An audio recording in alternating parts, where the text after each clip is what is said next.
Next है इसमें राजनीतिक संस्कृति की विशेषताएं।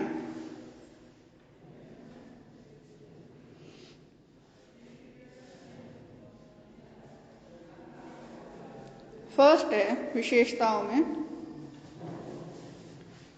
साधारण संस्कृति का अंग।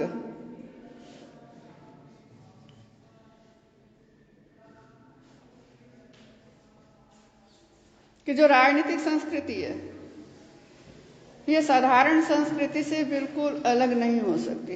अब किसी भी समाज की जब हम संस्कृति देखते हैं, खासतौर से भारत जैसे जो देश हैं जहाँ अनेक धर्मों के, अनेक जातियों के लोग रहते हैं, अनेक वर्गों के लोग रहते हैं, तो जब हम सामान्य संस्कृति की बात करते हैं तो हर धर्म, हर जाति, हर वर्ग के जो रीति रिवाज हैं, परंपराएं हैं, अलग अलग हैं। जैसे पंजाबियों की संस्कृति बंगालियों से अलग है, बंगालियों की संस्कृति और किसी उससे हम देखें उनसे अलग पाएगी। सिर्फ हरियाणा की ही हम बात करें, हम जितनी जातियों के अलग अलग हैं, हमारी सबकी संस्कृतियां भी कहीं ना कहीं एक दूसरे से भिन्न हैं। चाहे थोड़ी असमानता है चाहे ज्यादा, लेकिन असमानता है। तो ऐसे में जो कोई भी राजनीतिक प्रणाली है जिसका कि रिसर्चर अध्ययन कर रहा है, उसमें विभिन्न जो वर्ग हैं, धर्म हैं, जातियां हैं, उनकी जो भिन्न भिन्न संस्कृति है वो कहीं ना कहीं अलग अलग होते हुए भी राजनीतिक संस्कृति को प्रभावित करती है। और जो राजनीतिक संस्कृति है इस समस्त जो समाज की संस्कृति है उसका केवल एक भाग है, क्योंकि हमारे सामाजिक जीवन के रीति रिवाज अलग हैं। हमारे जो धार्मिक जीवन है, अलग अलग धर्मों के आधार पर हमारे उससे संबंधित रीति रिवाज और संस्कृति अलग है। और तो और जब आर्थिक स्तर भिन्न भिन्न होता है तो उसमें भी बहुत सारी भिन्नताएं और तरह की जीवन शैली में आ जाती हैं। तो ऐसे में हम ये नहीं कह सकते कि समाज की जो समस्त संस्कृति है वही राजनीतिक संस्कृति है। समाज की जो संस्कृति है वो अपने आप में बहुत विशाल है। राजनीतिक संस्कृति मात्र उसका एक हिस्सा है, एक अंग है, क्योंकि ये मानव जीवन के राजनीतिक पहलू से मुख्य रूप से जुड़ी हुई है। सेकंड है इसमें राजनीतिक विश्वास, राजनीतिक दृष्टिकोण और राजनीतिक मूल्यों का सामूहिक नाम।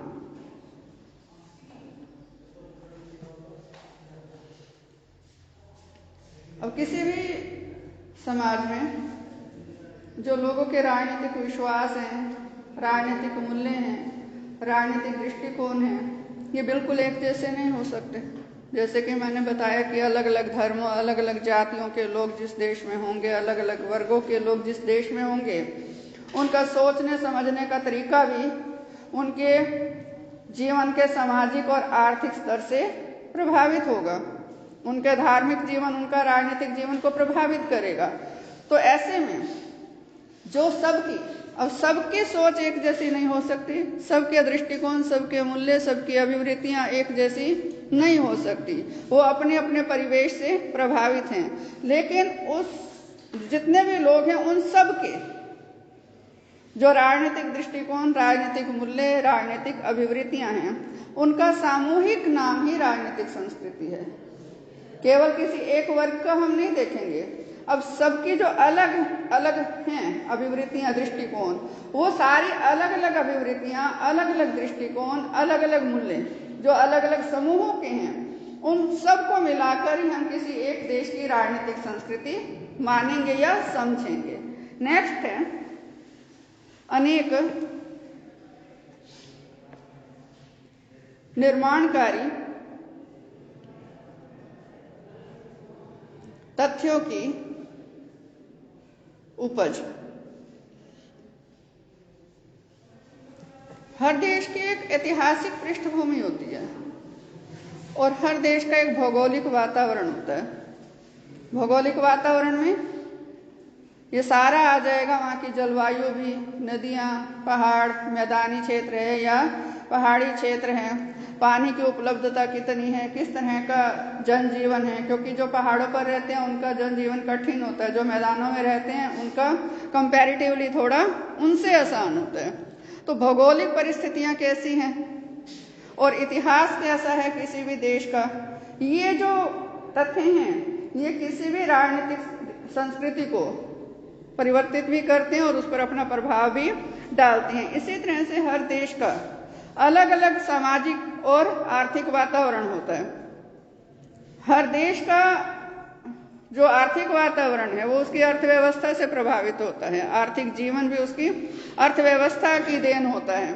इसी तरह से सामाजिक जो वातावरण है वो वहाँ का जो समाज है उनकी जो सोच है उनसे बनता है। तो ये सामाजिक वातावरण, आर्थिक वातावरण, ऐतिहासिक तथ्य और भौगोलिक कारक, इस तरह की कई तथ्य हैं जो कि राजनीतिक संस्कृति का निर्माण करते हैं। राजनीतिक संस्कृति किसी एक तथ्य से नहीं बनती, इन सब का उसको बनाने में अलग अलग योगदान रहता है। नेक्स्ट है अंतर्मुखी धारणा।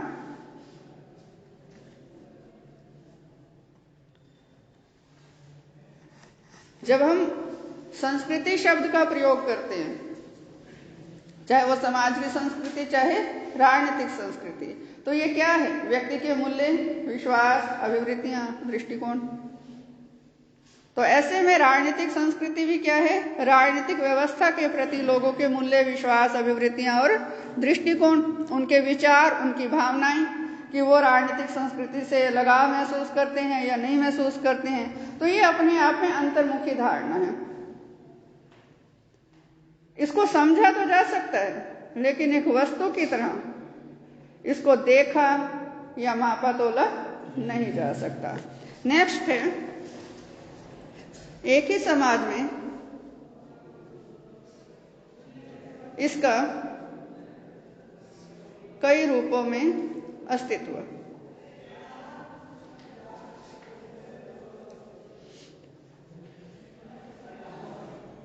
अब जो बहुलवादी स्वरूप के समाज है, जैसे भारत है, यहाँ लोग हम सिर्फ धर्म के आधार पर देखते हैं तो धर्म के आधार पर भी लोग बहुत बटे हुए हैं, जाति के आधार पर देखते हैं, जाति के आधार पर भी बटे हुए हैं। मतलब अलग अलग जातियां हैं, समाज जो है जाति के आधार पर भी बटा हुआ है, धर्म के आधार पर भी बटा हुआ है, और फिर हम देखते हैं भाषा के आधार पर भी बटा हुआ है। अलग अलग भाषा को जो बोलने वाले हैं उनकी अलग अलग संस्कृति, इसी तरह से अलग अलग धर्म को जो मानने वाले हैं उनकी अलग अलग संस्कृति, इसी तरह से जो अलग अलग जातियों के लोग हैं उनकी अलग अलग संस्कृति। बेशक से यहाँ हम उनकी आर्थिक और सामाजिक संस्कृति की बात कर रहे हैं, लेकिन ये आर्थिक और सामाजिक संस्कृति ही राजनीतिक संस्कृति को भी प्रभावित करती है, उसका निर्माण करती है। और इससे भी आगे चलो, बहुलवादी स्वरूप के जो समाज है वहां तो जाति, धर्म या भाषा के आधार पर लोग अलग अलग संस्कृतियों वाले हैं, बहु संस्कृतियों का एक समूह है पूरे देश में। लेकिन जहां किसी देश में अलग अलग जाति या अलग अलग धर्म के लोग नहीं हैं, वहां भी यदि हम देखें तो वहां भी संस्कृति जो है वो और अनेक आधारों पर बटी हुई है। जैसे जो शिक्षित लोग हैं उनकी सोच, उनके विचार, उनकी अभिवृत्तियां, उनके मूल्य अलग हैं, और जो अशिक्षित हैं उनके विचार, मूल्य, अभिवृत्तियां, सोच अलग हैं। इसी तरह से ही हम आर्थिक कारक देखते हैं, जो ज्यादा धनी है, जिसके पास बहुत पैसा है, उसके राजनीतिक मूल्य, अभिवृत्तियां, दृष्टिकोण अलग, और जो गरीब हैं उनके राजनीतिक मूल्य, अभिवृत्तियां, दृष्टिकोण अलग। तो माने ये जो संस्कृति है, एक ही राजनीतिक प्रणाली के अंदर अनेक तरह की हो सकती है। क्यों? पढ़े लिखे लोगों की सोच अलग होगी, अनपढ़ों की अलग होगी, और जो बीच की हैं, जो न ज्यादा पढ़े लिखे हैं ना ही अनपढ़ हैं, उनकी अलग होगी। इसी तरह से आर्थिक क्षेत्र में जो आर्थिक स्तर है व्यक्ति का, वो उसकी सोच को, उसकी वृत्तियों को, उसके दृष्टिकोण को प्रभावित करता है। तो एक ही समाज में अनेक तरह की जो राजनीतिक संस्कृति है उसका अस्तित्व हो सकता है। नेक्स्ट है सर्वव्यापक धारणा।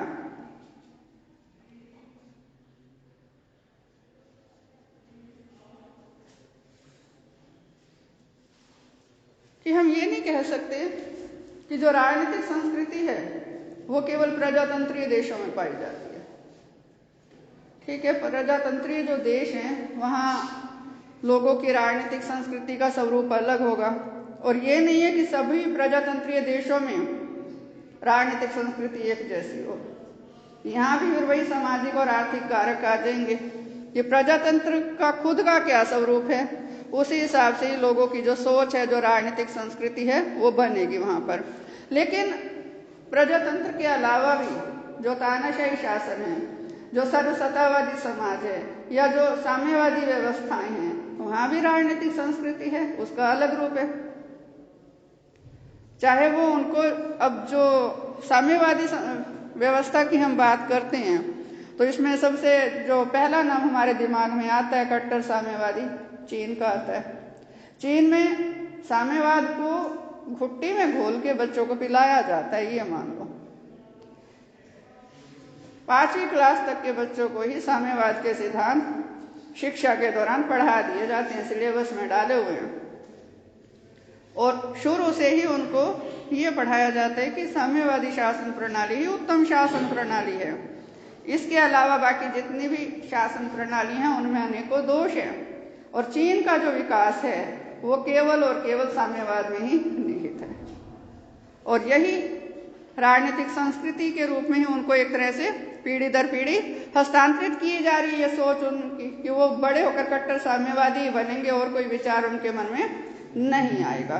तो ऐसे में जो राजनीतिक संस्कृति है वो कोई भी शासन प्रणाली हो, चाहे प्रजातंत्रीय हो, चाहे साम्यवाद हो, चाहे समाजवाद हो, चाहे तानाशाही व्यवस्था हो, हर तरह के समाज में ये पाई जाती है। नेक्स्ट है परिवर्तनशील रूप।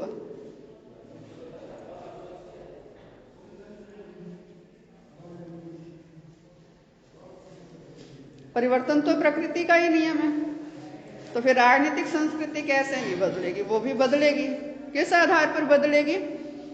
कि जो राजनीतिक संस्कृति है वो व्यक्ति की अंतर्निहित भावनाओं का समूह है, अंतर्मुखी भावनाओं का समूह है। जैसे जैसे समाज में परिवर्तन आते हैं, जैसे जैसे समय बदलता है, व्यक्ति की भावनाओं में भी परिवर्तन आता है, उसकी सोच में भी परिवर्तन आता है। तो ऐसे में व्यक्ति की राजनीतिक व्यवस्था के प्रति जो सोच है, मूल्य हैं, दृष्टिकोण है, वो भी बदलते हैं। बदलते हुए समय के अनुरूप तो सबके बदलेंगे, लेकिन साथ ही साथ किसी के पास पहले पैसा नहीं था और अब वो धनी हो गया, उसके भी विचार बदलेंगे। क्यों? अब देश की आर्थिक जो नीतियां हैं उसको ज्यादा प्रभावित करेंगी। इसी तरह से कोई ज्यादा शिक्षा प्राप्त कर गया, उच्च शिक्षा प्राप्त कर गया, तो ऐसे में उसका भी जो सोचने समझने का तरीका है, दृष्टिकोण है, उसमें परिवर्तन आ जाएगा। वो विश्लेषण करेगा परिस्थितियों का।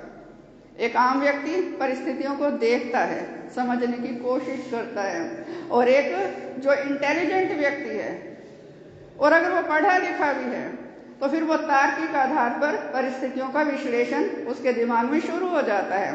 उस आधार पर ही उसका अपना एक दृष्टिकोण राजनीतिक व्यवस्था के प्रति विकसित होता है। तो ऐसा तो नहीं है कि एक ही व्यक्ति पढ़ेगा। पढ़े लिखे ऐसे जीनियस अनेक हो सकते हैं। तो ऐसे जो लोग हैं जो उच्च शिक्षा प्राप्त हैं, इंटेलिजेंट हैं, तो उनकी सोच राजनीतिक व्यवस्था के प्रति एक अलग तरह की हो जाती है। इसी तरह से जैसे जैसे उम्र बढ़ती है, व्यक्ति का अनुभव बढ़ता है। अनुभव बढ़ता है तो उसको भी एक वो विश्लेषक सोच जो है उसकी उत्पन्न होती है। तार्किक सोच अनुभव के आधार पर व्यक्ति की हो जाती है। बहुत सारे आप ऐसे देखोगे गांव में लोग जो पढ़े लिखे नहीं है। गांव में इसलिए कह रही हूँ क्योंकि हम इस समय गांव में ही हैं। तो गांव में हम बहुत देखते हैं कि ऐसे जो बुजुर्ग हैं जो पढ़े लिखे नहीं है, लेकिन जब उनसे बात करते हैं तो वो किसी पढ़े लिखे से कम भी नहीं लगते। उनके जो अनुभव है वो उनकी संचित पूंजी है और उसी के आधार पर वो हर बात का विश्लेषण करते हैं। तो आयु जैसे जैसे बढ़ती है वैसे वैसे जो राजनीतिक मूल्य हैं, विश्वास है, अभिवृत्तियां हैं, उनमें भी परिवर्तन आता है। तो ऐसे में राजनीतिक संस्कृति भी समय के साथ साथ परिवर्तित होती रहती है। और कई बार ये जो परिवर्तन है इसमें प्रत्यक्ष तरीकों के माध्यम से लाए भी जाते हैं। नेक्स्ट है इसमें राजनीतिक संस्कृति तथा राजनीतिक प्रणाली में अंतर्निर्भरता।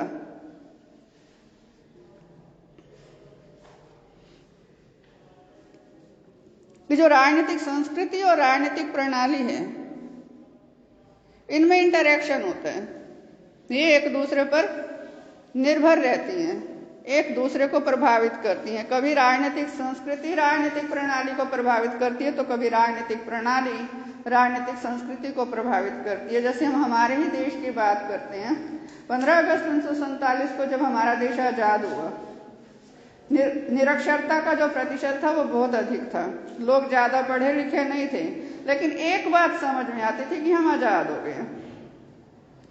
अब शासन प्रणाली, जो शासक थे, जो शासन करने वाले थे, उनका भी शासन करने का नया नया अनुभव था। लोग असंतुष्ट हो जाते थे, ये इससे तो अंग्रेजों का बढ़िया था, ये कैसे काम कर रहे हैं। जो पढ़े लिखे नहीं थे उनको तो मोटी मोटी बात यही समझ आती थी, अंग्रेजों वाला समय ज्यादा ठीक था, ये तो सही ढंग से कार्य नहीं कर रहे। क्यों ऐसा सोचते थे? क्योंकि उनमें प्रजातंत्रीय मूल्यों का अभाव था, उनको प्रजातंत्र का सही महत्व नहीं समझ में आया था। वोट देने भी ज्यादा लोग नहीं जाते थे, वो तो बस यूं हो गए थे निश्चिंत की आजाद हो गए, अपने आप चलता रहेगा देश। लेकिन धीरे धीरे राजनीतिक जागरूकता बढ़ी, चाहे वो शिक्षा का प्रतिशत, शिक्षित लोगों का प्रतिशत बढ़ने से बढ़ी, चाहे वो राजनीतिक शिक्षा के प्रचार प्रसार से। राजनीतिक शिक्षा का प्रचार प्रसार कैसे होता है कि जब चुनाव होते हैं, ये जो क्लास में पढ़ रहे हो ये राजनीतिक शिक्षा नहीं है पूरी, ये राजनीतिक विज्ञान की शिक्षा है, ये उसका मात्र एक छोटा सा हिस्सा है, सैद्धांतिक पक्ष है। राजनीतिक शिक्षा हम किसे कहेंगे? जब चुनाव होते हैं, चुनाव प्रचार के लिए सारे जो राजनीतिक दल हैं अपने अपने तरीके से कार्य करते हैं, भाषण देते हैं।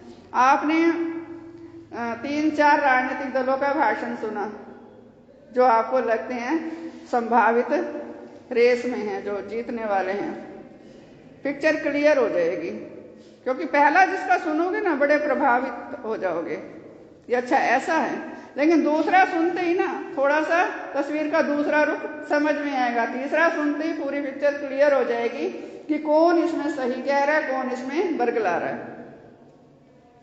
तो जैसे जैसे राजनीतिक शिक्षा लोग ग्रहण करते गए, राजनीतिक चेतना जागृत होती गई, राजनीतिक रूप से जागरूक होते गए कि हमारी सरकार है और हम ही दुख भोग रहे हैं।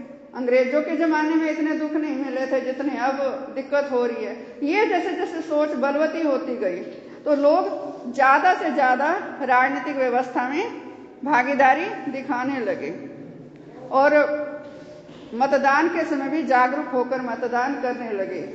जो हमारा भारत है विश्व का सबसे बड़ा लोकतंत्रीय देश है, जनसंख्या के मामले में दूसरे नंबर पर है, पहले नंबर पर चीन है, वहां तो साम्यवाद है। तो सबसे बड़ा लोकतंत्रीय देश कौन सा हुआ? भारत।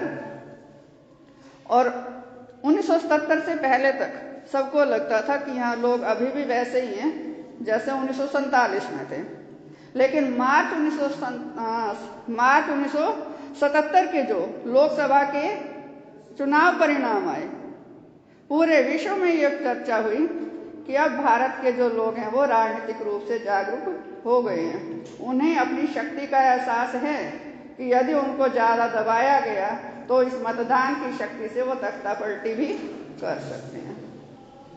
तो यहाँ जो राजनीतिक संस्कृति थी धीरे धीरे विकसित हो रही थी और वो राजनीतिक प्रणाली को प्रभावित कर रही थी, और धीरे धीरे उसका जो प्रभाव था राजनीतिक प्रणाली पर अब बढ़ता जा रहा है। दूसरी ओर राजनीतिक प्रणाली भी इस तरीके से कार्य कर रही है कि जिससे राजनीतिक संस्कृति भी प्रभावित होती है।